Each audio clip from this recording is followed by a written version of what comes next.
Hey folks, Valentin the Mad here, and today we'll be looking at the Destruction in Company of Heroes. The game came out in 2006 and when I first played it, the responsiveness of the environments just blew me away. Some features it has are uncommon even today. So, in this video, we'll have a look at this classic and at the features that make it stand out in the theme of destruction. When it comes to buildings, what you have is variations mapped across each structure that will get destroyed on explosive impacts.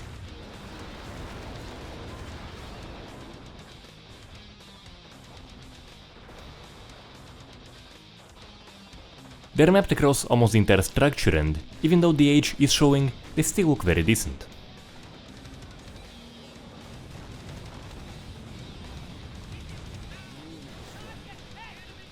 There are a few limitations to it.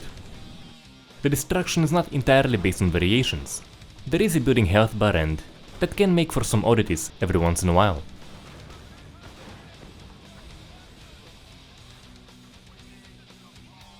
Some sections need a fair bit of damage before they show response.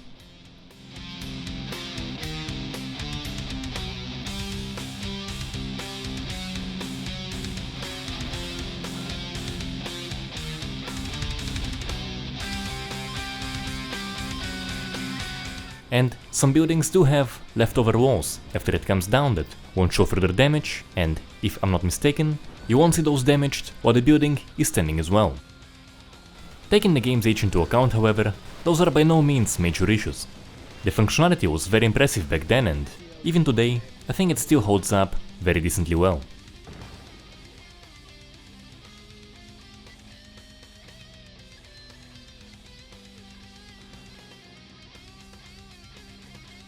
As for terrain, you will be seeing craters on every explosive hit. You have different craters for the various types of explosive weapons the game has, like grenades, mortars, tank shells, heavy artillery, and so on. In the case of tank shells and heavy artillery, you'll also be seeing the terrain itself get deformed. And, aside from delivering very cool feedback, the deformed terrain can also provide cover for infantry, so it serves a gameplay function as well. Even though there are limitations to it, you can't dig very deep and not every impact will cause deformation, that is still more than what you have in most games even today, so I do really appreciate this feature. Now as for the aftermath, it somewhat varies. Mortar craters disappear in about 45-50 seconds. Most craters also come with an additional damaged ground decal that also vanishes in 20 seconds. And I have seen some craters vanish too though, that is pretty uncommon. As you can see, most will stay and even if some vanish, you really can't call that lacking aftermath. As for the vegetation, all of it will respond. Every explosive, even hand grenades, can blow up patches of grass and you'll see trees and bushes, even the large ones, take heavy damage or get completely destroyed. So, in terms of vegetation annihilation, the response is very solid and there are no notable issues that I've seen.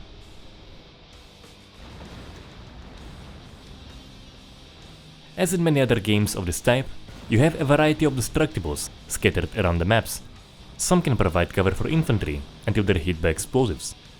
But what makes it stand out even today is the extent of it.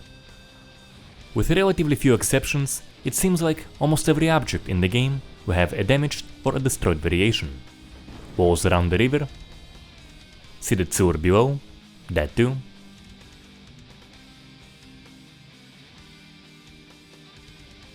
Those stairs, they'll get a damaged variation, and so on. This feature plays a huge role in the transformation of a location from an abandoned but otherwise mostly peaceful place to a complete mess, explosion by explosion. Vehicle damage is a factor too. There's a difference in the amount of damage a vehicle takes when hit in the front, side and rear armor. On the final hit, vehicles can go out of control, crash into something and explode.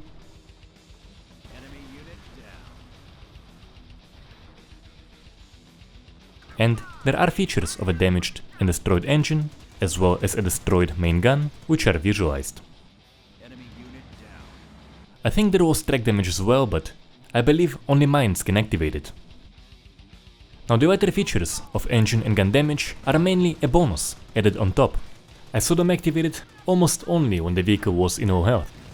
They do have their impact in gameplay for sure, but COH goes for more of a forgiving damage model, so they don't play a huge role in the game.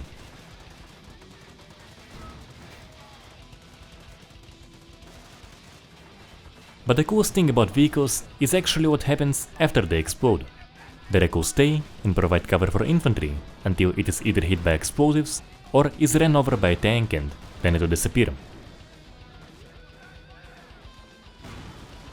Now I have seen a motorcycle wreck vanish on its own, leaving behind scorched ground and a wheel, but in my impression, armored vehicles will stay. It's a feature I'd like to see a lot more of, vehicle wrecks staying and providing cover. Days of demolishing them could vary based on the needs of the specific game. So, another awesome feature that is still not common even today.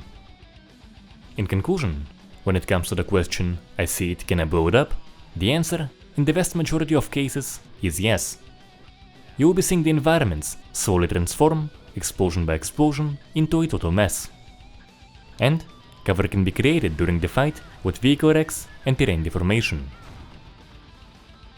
So, despite some issues and limitations, I think the game delivers an awesome and a very responsive experience, and, in my opinion, it holds up very well even today.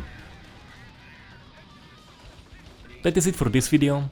Do let me know how you feel in the comment section, and if you enjoyed it, subscribe and share it around. And consider supporting the channel on Patreon. For $1 a month you get these videos a week early, you get the interviews a week early, and you help out the channel.